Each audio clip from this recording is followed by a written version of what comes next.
Dalam nama Bapa dan Putra dan Roh Kudus. Amin. Merdeka! Shalom. Berjumpa lagi dengan saya Adi dalam podcast Sego. Nah, dalam perbincangan kali ini sesuai dengan tema ya tentang kemerdekaan Indonesia yang saat ini mencapai usia 77 tahun. Bersama saya saat ini sudah ada Romo Andri. Oke, Romo Andri, apa kabar Romo? Baik. Ya. Bagaimana Romo perasaannya di hari kemerdekaan ini Romo? Gembira Sekali. Iya. Karena kita juga masih merdeka ya Romo. Iya, ya? kita merdeka. Baik, Romo, kita langsung saja ya Romo ya. Untuk pengalaman Romo sendiri untuk kemerdekaan itu mungkin dari masa kecilnya ada yang menarik sampai dewasa seperti ini. Gimana Romo? Ada perbedaan-perbedaannya dalam menyikapi atau pengalaman-pengalaman itu sendiri? Ya, banyak ya pengalaman kemerdekaan yang saya alami sejak kecil hingga sekarang tentunya ya. Dan pengalaman-pengalaman itu memang lebih bernuansa kegembiraan yang saya alami. Dan pengalaman itu yang menggembirakan bagi saya secara pribadi itu ketika mengikuti perlombaan di kampung ataupun di sekolah yang ada ya. Dan kegembiraan itu perlombaan-perlombaan yang saya ikuti.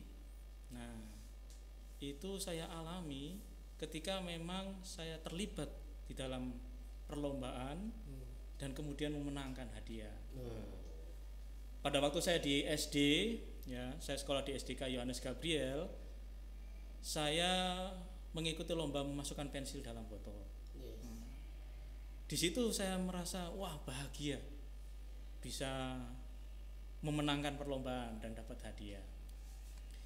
Sehingga saya melihat memang kemerdekaan ini memberi suatu semangat tersendiri ya bagi saya, bagaimana sebagai seorang warga negara sejak masih anak-anak bisa merasakan sukacita dari kemerdekaan itu. Lalu kemudian beranjak tentunya di kampung gitu kan. Nah, saya juga terlibat dalam perlombaan-perlombaan dengan orang-orang kampung yang notabene dari berbagai macam suku yang ada ya di kampung itu kan, tetapi tetap membaur, meramaikan suasana itu dalam sukacita yang sangat istimewa lah.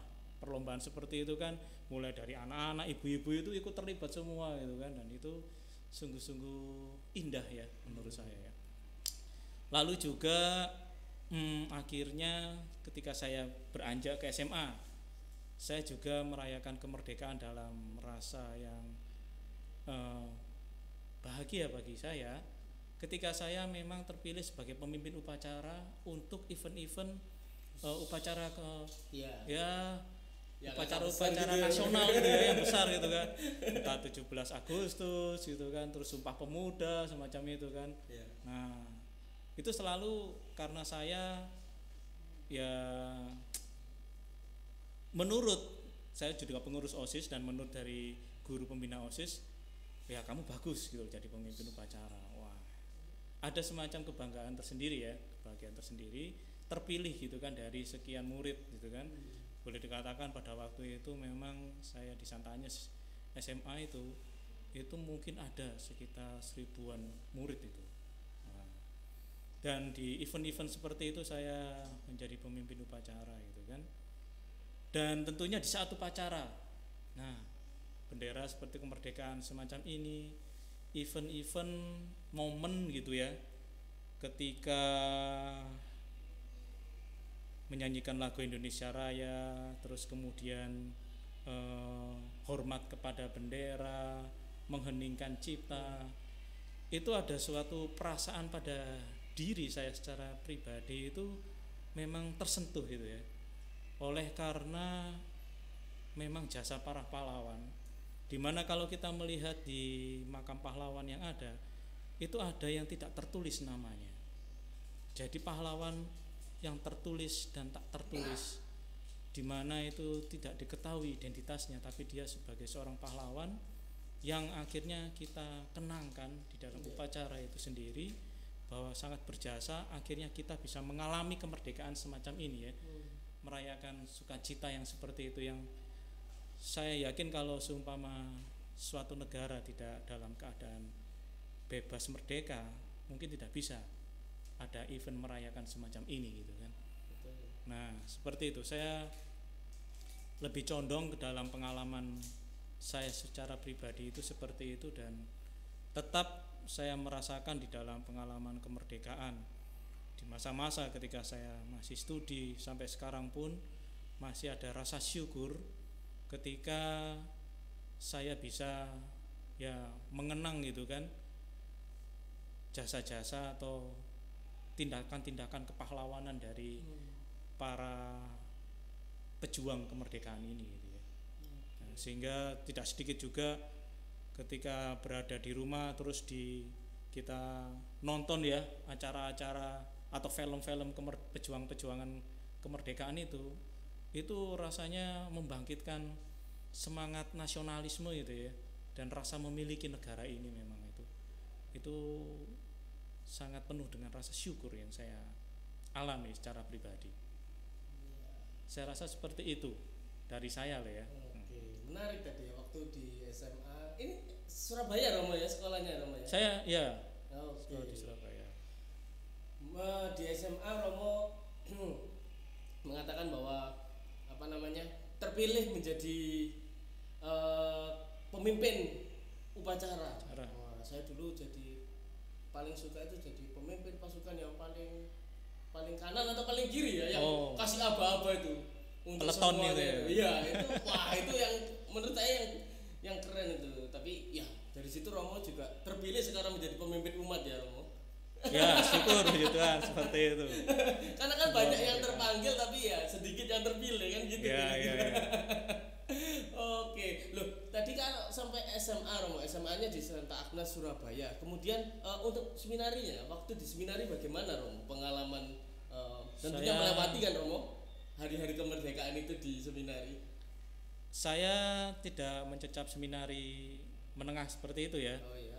Saya kuliah di ITS, jurusan teknik mesin. Nah di situ juga ada upacara-upacara sederhana gitu kan.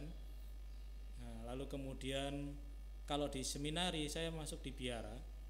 Nah seminari lebih untuk perayaan kemerdekaan itu mengikuti sekolah yang ada di samping biara waktu itu.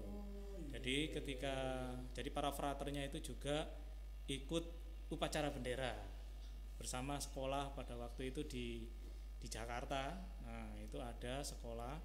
Nah akhirnya ikut upacara bendera dengan pakai jubah. Nah itu juga itu yang menjadi keunikan tersendiri bagi saya secara pribadi. Tetapi itu untuk biara saya ya. Nah, sedangkan untuk sekolah tingginya sendiri, seminari tinggi punya caranya masing-masing, tarekat masing-masing untuk menyelenggarakan upacara kemerdekaan, upacara bendera itu ya 17 Agustus HUT kemerdekaan RI. Dan itu memang dibuat oleh mereka ya dalam rangka juga ya sebagai warga negara Indonesia yang berkebangsaan NKRI tentunya ini ya. Saya rasa seperti itu. Oke, jadi kalau waktu sudah lewat di jenjang SMA itu perannya sudah berbeda ya Romo ya, bukan lagi sebagai peserta lomba tapi sudah menjadi konseptor, orang yang membuat perlombaan itu untuk anak-anak tadi. Ya benar. Gitu. Jadi memang di setiap jenjang kita tentunya punya peran masing-masing yang tidak bisa dituntut. Anak kecil SD disuruh buat lomba kan juga akan kesulitan. Nah, jadi kita harus poinnya adalah kita paham akan peran kita dalam kehidupan bernegara ini, dalam kehidupan bermasyarakat kita ini seperti apa. Yang penting tetap bermanfaat dan tidak merugikan orang lain. Romo, untuk arti kemerdekaan sendiri itu bagaimana Romo? Mungkin secara Romo pribadi atau secara pandangan gereja Katolik itu kemerdekaan itu seperti apa artinya? Arti kemerdekaan ya bagi gereja Katolik tentunya, atau pandangan saya juga ya. Itu arti kemerdekaan itu adalah kebahagiaan karena terbebas dari belenggu yang menakutkan kita gitu. Ya. Jadi kalau kita menyaksikan ketika proklamator kita menyatakan bahwa negara kita merdeka, wah, sambutan kebahagiaan itu kan sangat kentara sekali ya, dari seluruh bangsa Indonesia, warga bangsa Indonesia.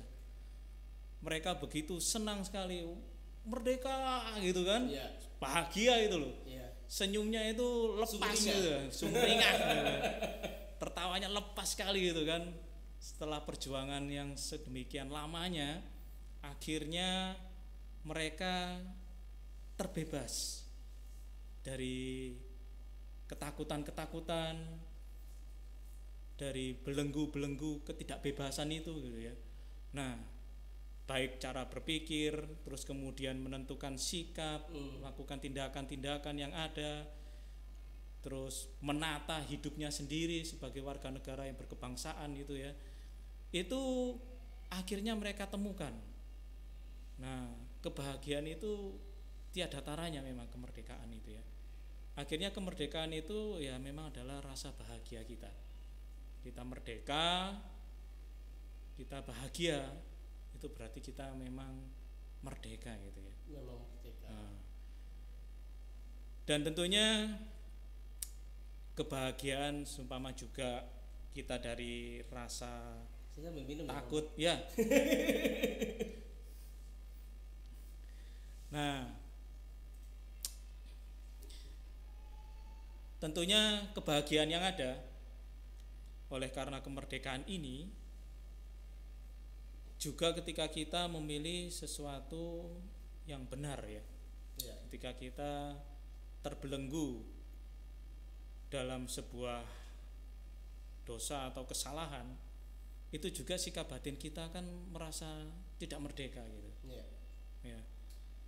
Orang akan merasa merdeka, bahagia ketika dia memang sungguh-sungguh dia tidak terikat dengan kesalahan yang ada, yang mengganjal di hatinya. Nah, itu juga salah satu kemerdekaan tersendiri bagi saya. Lalu kemudian terbebas dari rasa sakit gitu ya, entah itu sakit hati atau sakit fisik juga. Itu ketika kita terbebas dari rasa sakit itu, kita kan sepertinya merdeka. Juga bahagia ya. Kan tidak enak diinfus itu ya. Iya betul. Ketika sudah dilepas, wah sembuh gitu kan, sehat, mau enak gitu kan. Bisa kemana-mana. Ya merdeka gitu kan. Nah, seperti itu. Dan juga kita merasa merdeka dalam artian kebebasan eksistensial ya. Itu kita untuk melakukan, mengambil sikap tindakan kita. Nah, kita tidak terancam, tidak merasa takut gitu kan. Nah, dengan hal-hal yang sifatnya memang ada pembatasan secara sosial, tetapi secara eksistensial kita itu bahwa kita mau melakukan apapun tindakan kita yang ada yang kita inginkan itu bisa terlaksana. Ya, contohnya saja kita mau berdoa ada di dalam beragama ini gitu kan, masing-masing. Tentunya kita akan mengalami sebuah kemerdekaan dan kebahagiaan ketika kita tidak mengalami teror gitu kan, yang mengancam diri kita ketika kita mau beribadah secara aman dan nyaman. Dan itu adalah kemerdekaan tersendiri. Tetapi apabila kita mengalami sebuah penindasan tersendiri atau teror dalam rasa ancaman dan rasa takut, tentunya itu berarti kita tidak berbahagia di dalam beribadah, bahwa kita terkesan tidak merdeka dalam hal ini gitu ya.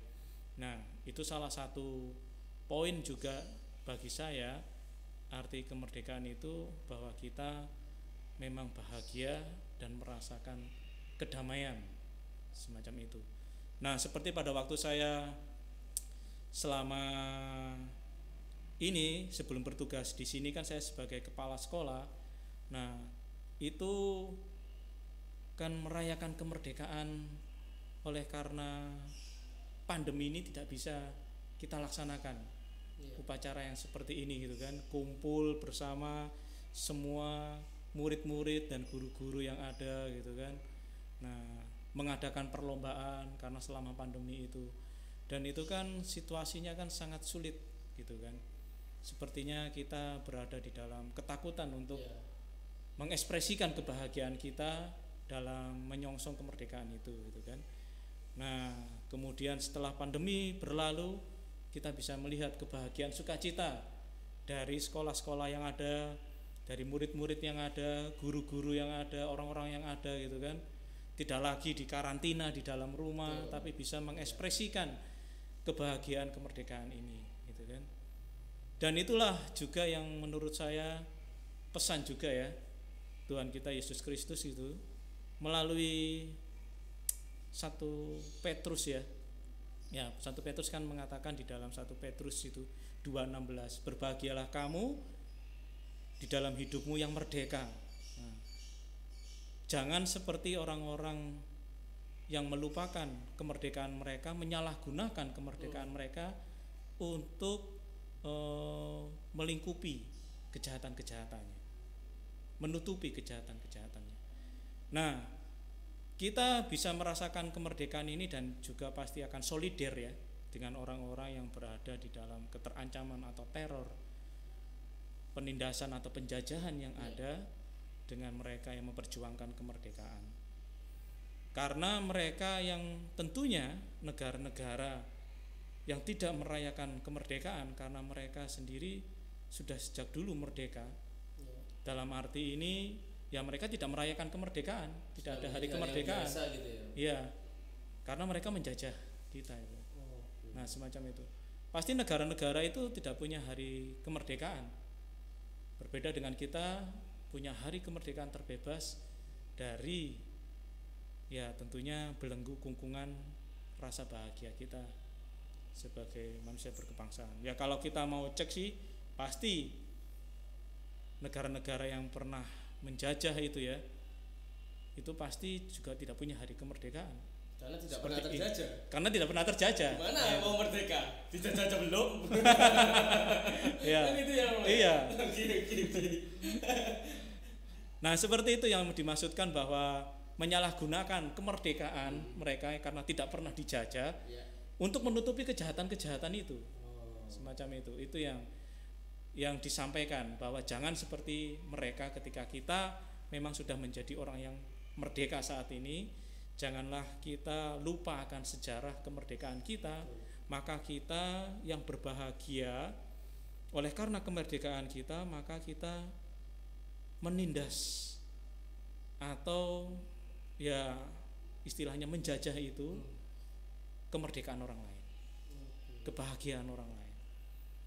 Akhirnya ya memang Tuhan meminta supaya ya kalau kamu ingin orang lain berbuat pada diri kamu, perbuatlah kepada mereka seperti kamu ingin diperbuatkan. Nah, hendaklah kamu mengasihi gitu kan, seperti kamu ingin dikasihi gitu kan. Hendaklah kamu juga memberikan kebahagiaan seperti orang lain ingin, seperti kamu ingin berbahagia.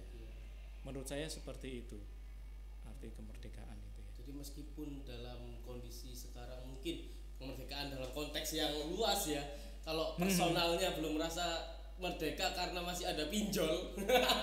Karena pinjol itu kan juga mengikat sekali kan Romo. Tapi untuk khusus hari ini ya dilupakan dulu beban pinjolnya karena kita sedang merayakan kemerdekaan. Setidaknya kita bersyukur bahwa secara bernegara kita ini sudah berdaulat atas diri kita sendiri dan tidak terjajah oleh bangsa lain. Gitu ya Romo. Ya. Oke. Kemudian Romo, kita tarik sedikit ke arah religius ya Romo ya. Bagaimana kemerdekaan ini menyikapi atau melihat kemerdekaan ini sebagai anugerah dari Tuhan, bukan semata-mata hanya hasil perjuangan manusia atau dari kekuatan manusia saja. Bagaimana Romo? Kita meyakini memang bahwa kemerdekaan ini adalah anugerah Tuhan ya. Karena di dalam Mukadimah UUD 45 kita pun pembukaan ya, UUD 45 pun mengatakan bahwa atas berkat rahmat Allah yang maha kuasa dan oleh karena terdorong keinginan luhur, maka bangsa Indonesia dengan ini menyatakan kemerdekaannya. Jadi tidak luput sebagai manusia yang bertuhan bahwa kita akhirnya menyadari bahwa kemerdekaan ini adalah anugerah Tuhan ya. Nah, berkat atau anugerah Allah yang Maha Kuasa. Nah, tentunya Tuhan tidak akan menutup mata kepada penderitaan dari manusia oleh karena dijajah, ditindas gitu kan. Nah, di mana kemerdekaan atau kebahagiaan dari manusia itu terkungkung.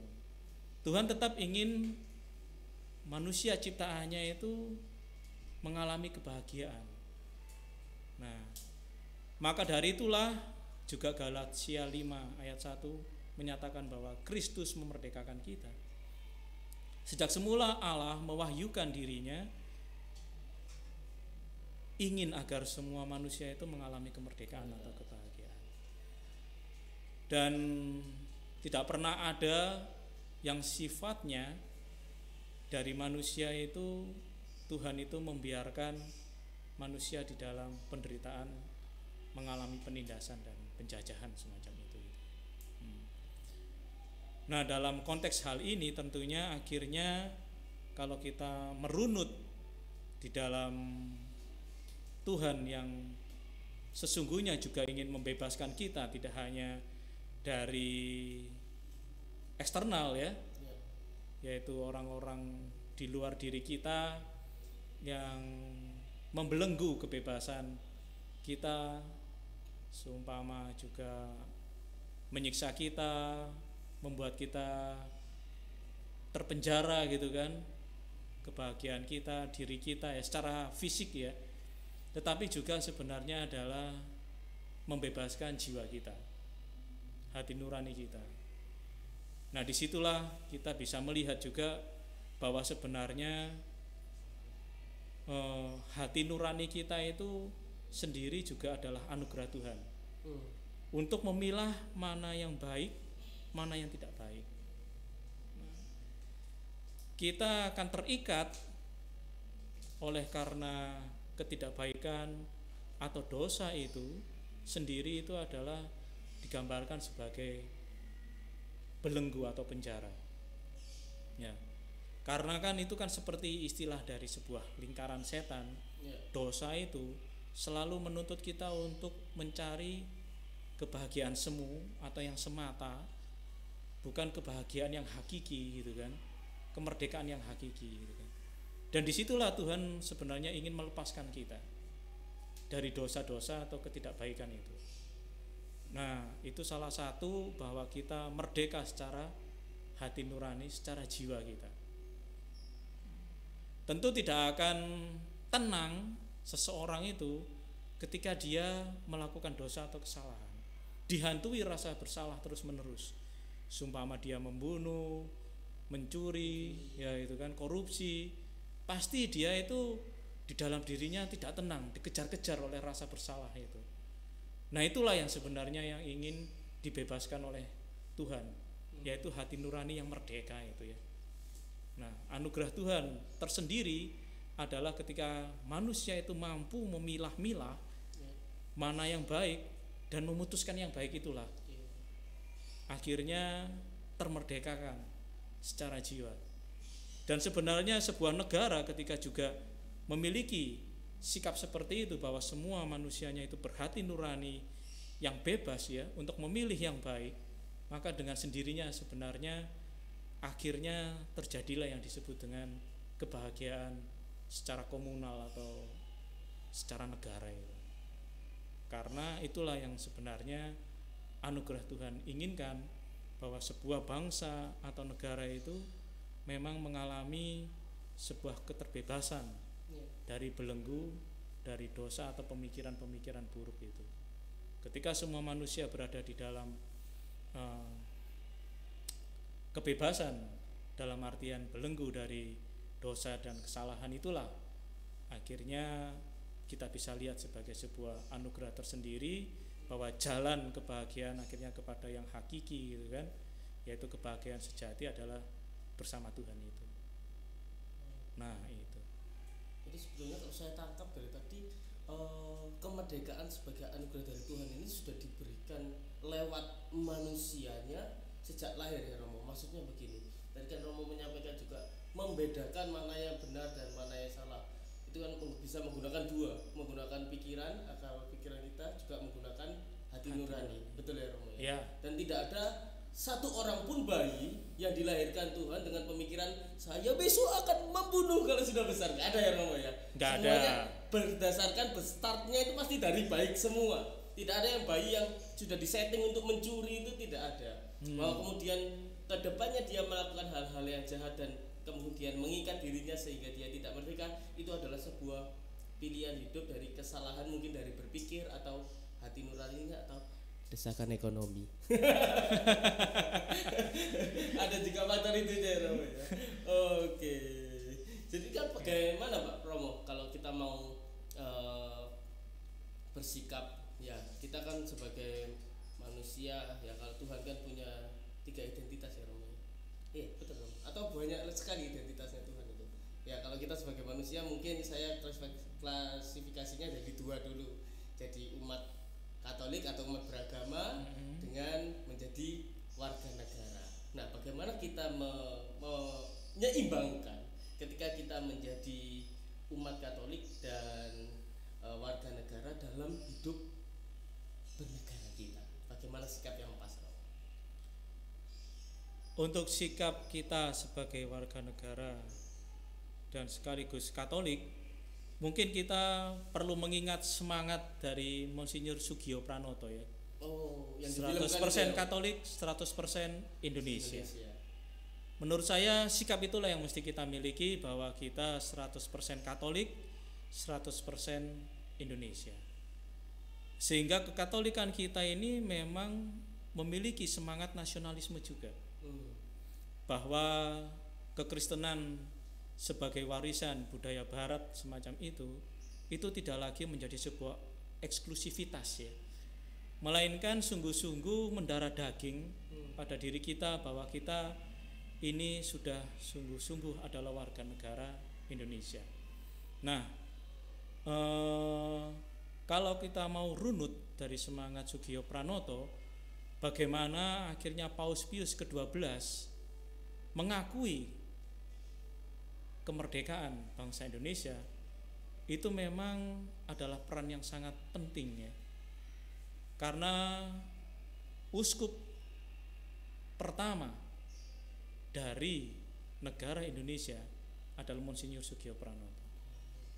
Dia terpilih sebagai uskup tahun 1940. Dan disitulah akhirnya geliat bersama sebagai uskup pribumi Indonesia pertama kali mengajak untuk seluruh umat Katolik dari berbagai etnis tentunya ya, untuk juga menyerukan perjuangan untuk kemerdekaan Indonesia. Nah, di sini yang harus kita juga memiliki kesadaran tersendiri bahwa kita beridentitas Katolik, di mana kita juga mencecap kemerdekaan dari Kristus. Betapa pentingnya gitu kan, peran bahwa Tuhan yang datang untuk membebaskan juga kita semua. Akhirnya nilai itu kita bawa dalam semangat nasionalisme, kesatuan, bahwa kita ingin agar kita tidak lagi terbelenggu atau terjajah itu. Nah, tentunya akhirnya sebagai sikap kita yang nasionalis ya terhadap negara Indonesia ini, ya kita memberikan yang terbaik bagi negara ini.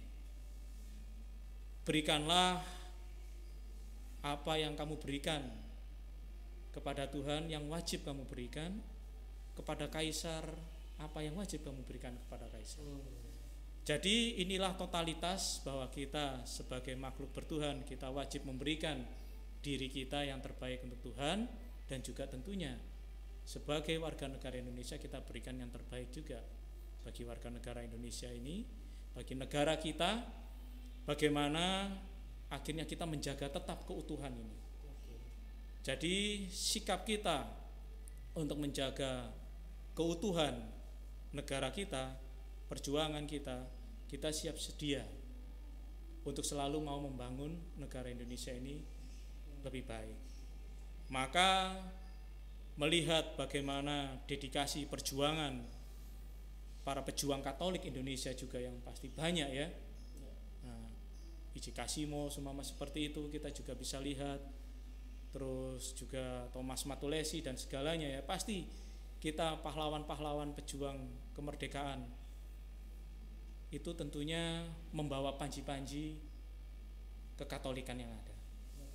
Dan itu mereka berikan semata-mata hanya untuk kemerdekaan warga negara seluruh bangsa Indonesia ini. Tanpa membedakan tentunya. Semuanya itu bersatu ya.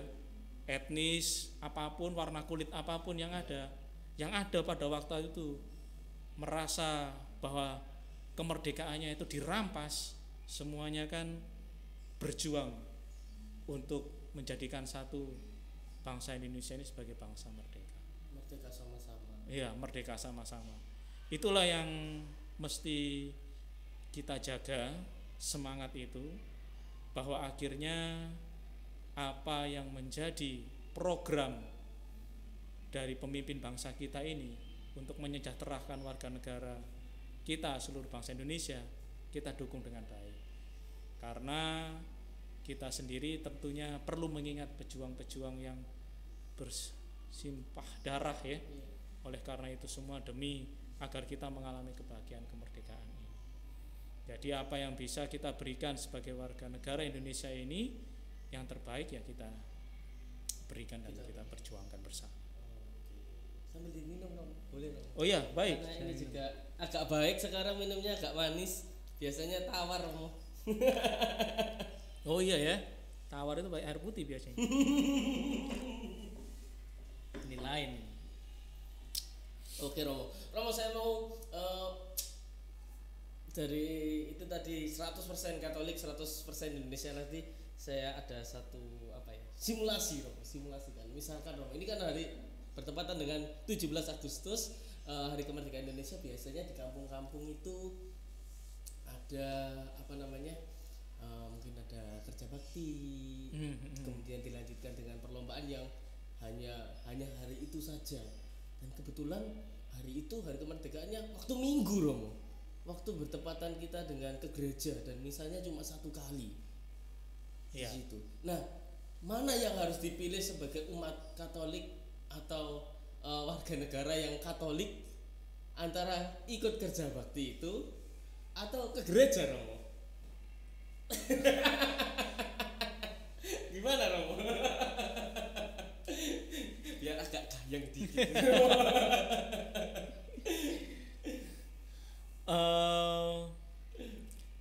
Kalau jamnya memang bersamaan ya, memang agak sulit ya. Iya.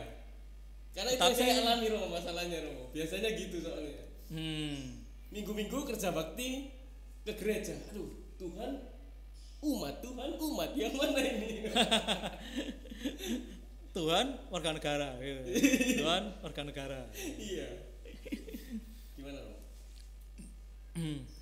Ya, memang itu akhirnya kembali kepada kebebasan kita ya, secara eksistensial ya, untuk menentukan mana yang terbaik. Tapi saya rasa kalau pas hanya bertepatan saat itu ya, nah itu diserahkan kepada kebebasan eksistensial kita untuk mau menentukan mana yang lebih utama, gitu kan, mana yang lebih prioritas. Tetapi sejauh bisa ada komunikasi kan, seumpama bahwa kerja bakti itu kan tidak mungkin hanya 1 jam kan, pasti biasanya lebih dari itu waktunya. Saya rasa sebagai warga negara yang baik kita juga bisa ngomong gitu kan, bahwa saya beribadah terlebih dahulu, lalu kemudian nanti saya akan menyusul kemudian. Nah, semacam itu. Atau bisa juga kerja bakti dulu, tetapi kan gereja ini tidak hanya 1 di tempat itu. Oke. Bisa juga. Simulasinya berarti nambah, ada gereja lain gitu ya. Ya, mungkin bisa di juga luar daerahnya juga. Ya. Oke. Nah, seperti itu jika ada kesempatan yang ada. Nah, akhirnya 100% Katolik 100% Indonesia ini ya akhirnya kita bisa menyeimbangkan. Tapi yang paling diperlukan ini adalah komunikasi sebenarnya. Bukan berarti kita hanya bludus pergi gitu aja ya. Kita kan tentunya dalam kehidupan bersosial bersama ini kita punya juga unggah-ungguh gitu ya. Nah, bahwa kita akhirnya ya ngomong lah, entah ketua RT-nya ya. Saya beribadah dulu sebentar gitu kan, 1 jam kemudian saya menyusul. Kalaupun tidak ada kontribusi apa yang saya bisa berikan, tapi bukan sekedar memudahkan karena itu kan sebenarnya keguyuban gitu kan. Betul. Nah, semacam itu. Dan itu saya rasa ketika kita mau mengkomunikasikan ya, akan pasti bisa dimaklumi lah. Nah, semacam itu. Dan itulah yang sifatnya yang sebenarnya perlu digarisbawahi, bukan semacam pemutlakan ya. Nah, makanya ada yang perlu diatur dan sifatnya itu tidak mewajibkan gitu kan. Seperti kerja bakti itu kan sifatnya kan momental ya, tiba-tiba seperti itu. Nah, tentunya pasti mereka akan memaklumi, kecuali tiba-tiba dinormatifkan kan, harus kerja bakti. Nah, seperti itu. Kalau kata harus itu mutlak dan kemudian ada hukum undang-undangnya yang mengaturnya, kalau tidak ikut kerja bakti di penjara, wah itu kan, nah itu yang baru kita ketar-ketir gitu kan. Tapi kan ternyata tidak. Dan itu kan sebagai kehidupan berkebangsaan ini kan ada yang sifatnya ya makanya rukun warga semacam itu kan, dan itu tidak dinormatifkan. Nah, maka yang perlu memang hal-hal yang sifatnya semacam inilah yang perlu juga menjadi sebuah kritik bersama ya. Ketika sesuatu hal yang sifatnya dinormatifkan, nah itu yang baru kita bisa kritiki. Nah, seumpama seperti tadi itu, bahwa kalau seumpama tidak ikut kerja bakti didenda. Nah, dasar hukumnya apa? Kalau semua RT menerapkan seperti itu, nah itu kan berarti kan membelenggu kebebasan kita untuk beribadah. Nah, semacam itu. Saya rasa ada ranah-ranah logis yang perlu kita perhatikan seperti itu, bahwa kita ternyata tidak ada aturan yang seperti itu gitu kan, bahwa itu kan aturan rukun tetangga bersama gitu kan, yang dalam artian untuk mengguyupkan gitu kan, tapi tentunya dia akan memahami bahwa ada saudara-saudara kita yang bertepatan di hari Minggu itu dia juga perlu beribadah. Nah, kalau seumpama bisa semuanya itu dikomunikasikan, dan saya rasa sarana komunikasi ini adalah hal yang penting ya. Nah, itu pasti akan bisa dipahami dan dimengerti. Komunikasi ya Romo. Komunikasi. Ada pada komunikasi. Oke Romo. Berbicara kita tentang ya itu tadi 100% Indonesia, 100% Katolik. Ya itu kalau ada seorang pembina saya dulu itu ya kalau bilangnya itu ya kamu Indonesia dulu baru Katolik. Karena menurut dia itu kayak kita lahir kan gak bisa milih antara Indonesia atau negara-negara lain. Kita lahir dari ibu kita yang dimana dia berada, kemudian baru dari situ mungkin ada awalnya itu diajarkan agama tertentu, tapi ketika besar kan kayak bisa memilih agama lain. Kalau dulu saya sempat dengar cerita-cerita sharingnya dia itu seperti itu. Nah, untuk yang berkaitan dengan keagamaan dan bernegara ini ada yang namanya fanatisme kan Romo. Kan pasti ada orang-orang yang fanatik sekali bahwa kalau agama Katolik itu kiblatnya bukan lagi budaya Indonesia, budaya Vatikan sana atau Yerusalem, atau mengacu sekali pada kebudayaan tradisi-tradisi yang ada di kitab suci. Misalkan hari Sabat nggak boleh kemana-mana, nggak boleh kerja. Terus dulu nggak ada sepeda motor, sekarang juga jangan naik sepeda motor. Mungkin ada yang seperti itu karena saya pernah menjumpai juga yang seperti itu. Kemudian untuk bernegara sendiri, wah yang penting saya itu bernegaranya bagus, tapi untuk beragama nanti dah, yang penting saya berbuat baik. Nah, bagaimana kita menyikapi atau memilih mana yang terbaik atau jalan mana yang terbaik untuk mengatasi fanatisme yang seperti itu? Ya baik ya, memang bagaimanapun juga fanatisme itu tidak dibenarkan ya. Apalagi ditambah dengan sikap radikalisme semacam itu ya. Kita hidup di dunia yang serba heterogen dalam beragama, lalu kemudian ya maneka ragam macam suku yang ada juga semacam itu. Nah, fanatisme ini bisa memecah persatuan, maka memang perlu diwaspadai. Karena fanatisme yang berlebihan dalam artian ya bahwa dia berkeyakinan kuat ya. Fanatisme ini kan adalah pandangan atau paham bahwa dia berkeyakinan kuat terhadap identitasnya itu yang paling benar, paling baik, paling unggul gitu kan. Nah, semacam itu. Sehingga tidak ada ruang publik diskursus pada dirinya. Ada pemahaman yang lain. Kebenaran yang dia miliki itu adalah yang paling mutlak identitasnya, ya. Nah, itu yang ditakutkan. Sehingga tidak ada ruang toleransi kan. Nah, fanatisme yang semacam ini, sikap fanatik yang semacam ini, entah itu agama, entah sukunya juga gitu ya, atau warna kulitnya juga ya, ketika dia mengunggulkan atau merasa yakin, lalu juga tentang cara pandangnya gitu kan. Nah, itu kan akan berbahaya ketika itu secara eksklusif lalu kemudian dibawa secara menyeluruh gitu kan, keluar dari dirinya sendiri, keluar dari dirinya dan menjadi semacam aturan bersama. Nah, itu yang ketika terjadi pemaksaan itu, maka itu akan menjadi sebuah tindakan yang tidak memerdekakan orang lain kan.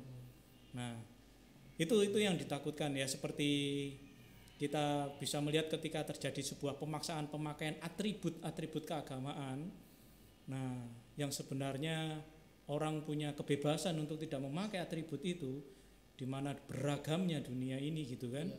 Nah, itu akan menjadi sebuah akhirnya ya pembelengguan kemerdekaan dari seseorang gitu kan.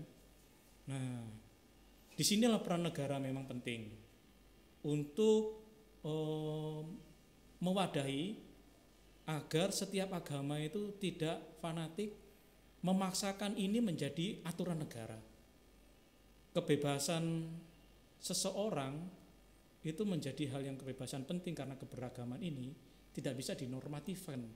Jadi kebebasan agama, bahwa agama saya yang paling benar menjadi aturan bersama untuk seluruh negara, seluruh warga negara.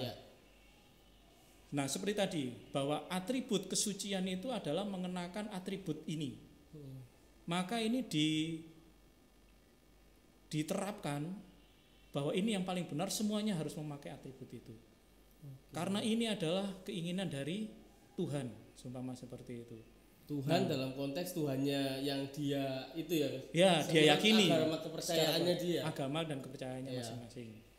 Dirinya itu tadi. Nah, itu. Nah, ketika itu terjadi pemaksaan seperti itu, kan itu kan bisa memecah persatuan. Ya kan? Kerukunan itu bisa tidak terjadi karena kami tidak ada atribut itu dalam agama kami, dalam suku kami, semacam itu. Penyeragaman bahwa kamilah agama yang paling benar, maka gunakanlah atribut ini. Kalau ada paksaan itu tadi yang membuat itu beda cerita kalau misalkan dihimbau untuk menggunakan atribut ini. Kalau misalkan berbeda keyakinan dan mau tidak ada masalah dengan menggunakannya, ya nggak masalah ya Romo ya. Tapi ketika itu sudah ada kata paksaan, ya itu yang menjadi ancaman bagi persatuan kita. Ya, ancaman persatuan kita. Nah, semacam itu juga bahwa ketika terjadi pemaksaan-pemaksaan keyakinan ideologi ya kepada warga negara lain yang beragama lain, heterogen, dan itu dipaksakan ingin menjadi sebuah aturan normatif kepada seluruh warga negara, nah itu akan mengacaukan. Nah, tidak bisa sesuatu yang sifatnya keyakinan saya pribadi itu adalah yang paling benar dan semua orang harus mengikuti saya. Karena kalau seperti itu, standar kebenaran akhirnya sangat subjektif, tergantung dari diri sendiri dan kelompok masing-masing. Dan muncullah otoriter itu. Ya, dan akhirnya ketika merasa tidak didengarkan, mulailah bersikap ya perjuangan-perjuangan yang bersifat anarkis gitu radikal. Kan, radikal. Nah, itu yang sangat berbahaya. Apalagi juga sampai harus menyamakan semuanya, harus mengikuti ideologinya, mengikuti ajaran-ajaran agamanya, upacaranya, bahkan pakaiannya. Kalau sudah sampai seperti itu sudah ada suatu tindakan fanatisme berlebihan yang sungguh itu akan memecah belah persatuan. Karena negara kita ini kan wah sangat banyak sekali ya. Nah, juga etnis-etnis juga skala suku yang ada. Tidak bisa memaksakan bahwa semuanya harus memakai pakaian adat seperti suku saya ini. Inikah suku yang paling bagus, paling baik, paling unggul semacam itu. Nah, itu akan terjadi perpecahan pula ketika menganggap bahwa sukunya ada ya yang paling baik atau bagus. Itu salah satu. Tapi yang paling kuat sementara di negara kita yang negara agamis ini ya, memang akhirnya agama inilah yang menjadi faktor ya, fanatisme yang paling kuat itu yang perlu diwaspadai memang. Dan disinilah pihak negara yang tetap, untungnya kita masih punya juga dasar ideologi yang Pancasila ini ya, itu sangat menyelamatkan menurut saya. Dan juga Bhinneka Tunggal Ika itu tadi. Dan selama kita berdasar pada ideologi ini, menurut saya negara ini masih aman. Karena semua pola pikirnya itu adalah pola pikir untuk persatuan dari keberagaman yang ada ini. Sehingga perjuangan kaum fanatis semacam itu bisa segera diredam. Dan disinilah kita juga perlu memperjuangkan bahwa diri kita juga tidak bersikap fanatis gitu kan, bahwa keselamatan itu sangat mungkin terjadi secara inklusif itu ya kepada semua manusia dengan caranya masing-masing, di mana Tuhan juga membuka bahwa banyak jalan untuk menuju surga semacam itu dengan melalui pewahyuannya yang secara bebas dia mau bagaimana cara menyelamatkan umat manusia itu melalui beraneka macam agama yang ada ini. Saya rasa ketika kita memiliki pemahaman yang lebih terbuka ya, berwawasan luas, saya rasa itu menjadi hal yang sangat baik untuk mengatasi ya fanatisme atau radikalisme yang sedang mencuat ini ya di negara kita. Begitu. Oke, jadi salah satu jalan menuju surga adalah dengan mengamalkan nilai-nilai Pancasila. Bisa jadi gitu ya Romo? Atau malah memang itu jalan yang baik untuk kita sebagai warga negara Indonesia yang punya Pancasila yang menurut saya sangat mengakomodir seluruh perbedaan yang ada, kekayaan perbedaan keragaman yang ada di Indonesia ini sih. Iya, itu untuk negara kita ya, kalau seumpama juga bercermin dari mungkin semangat saya rasa tidak luput dari agama masing-masing ya. Itu yang menerapkan ajaran kasih ya. Kalau kita memang menerapkan bahwa kasihilah sesama manusia seperti engkau mengasihi dirimu sendiri, saya rasa itu akan indah hasilnya. Ya.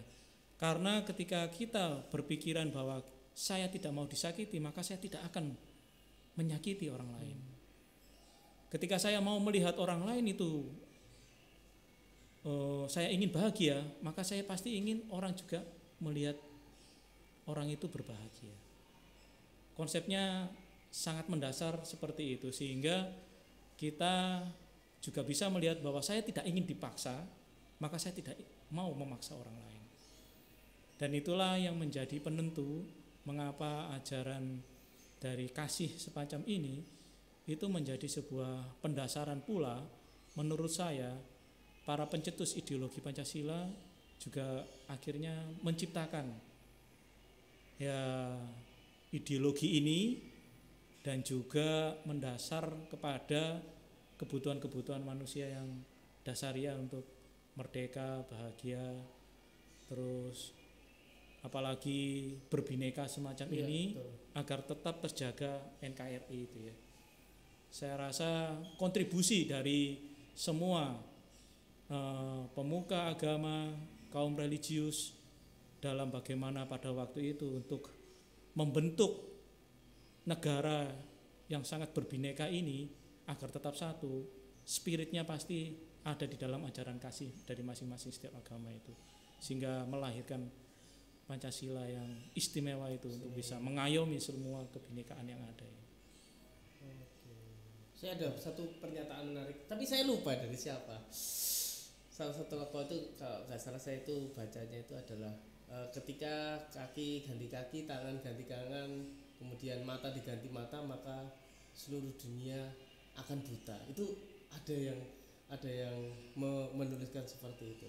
Dan itu menurut saya ya masuk akal ketika Romo tadi menyampaikan juga, ketika kita saling mengasihi artinya harus ada dua arah, tidak bisa satu arah saja kan Romo ya. Dan itu harus kompak semuanya. Kalau ada satu aja yang tidak kompak, nanti bisa menimbulkan keirian dan menggagalkan satu tujuan mulia bersama itu tentang kesejahteraan masyarakat, keamanan, kenyamanan hidup dan segala macamnya, sehingga menciptakan kehidupan yang enak untuk kita jalani di negara kita tercinta ini. Oke, Romo, untuk tanggapan sendiri Romo, tanggapan pesan untuk umat khususnya di Paroki Santa Monica Krian atau umat Katolik dan penonton tentang di hari HUT kemerdekaan RI ini.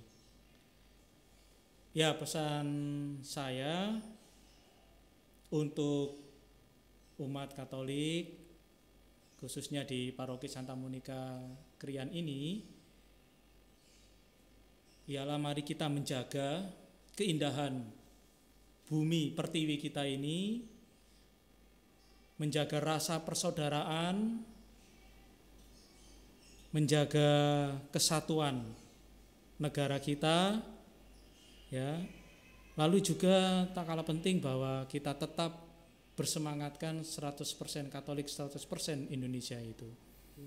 Dan tentunya akhirnya kita juga mengikuti bagaimana arah gerak dari bangsa negara kita di HUT kemerdekaan RI yang ke-77 ini pulih lebih cepat, bangkit lebih kuat. Dengan demikian akhirnya kita bisa sungguh-sungguh membentuk negara kita ini negara yang tetap aman, tetap nyaman, indah, dan sungguh itu membawa kebahagiaan, rasa kemerdekaan yang adalah bahagia untuk semua warga negara Indonesia dan juga anak-anak yang akan mewarisi bumi pertiwi tercinta kita ini. Itu saja pesan dari saya. Oke Romo, terima kasih. 100% Katolik, 100% Indonesia. Mari kita tutup perbincangan kita ini dengan berkat dari Romo, karena ini hari yang spesial. Maka juga spesial juga penutupnya sekarang ada berkat dari Romo. Silakan Romo. Baik, mari kita mohon berkat dari Tuhan. Tuhan bersamamu dan bersama Romo. Semoga Allah yang Maha Kuasa memberkati saudara-saudari sekalian, Bapa dan Putra dan Roh Kudus. Amin.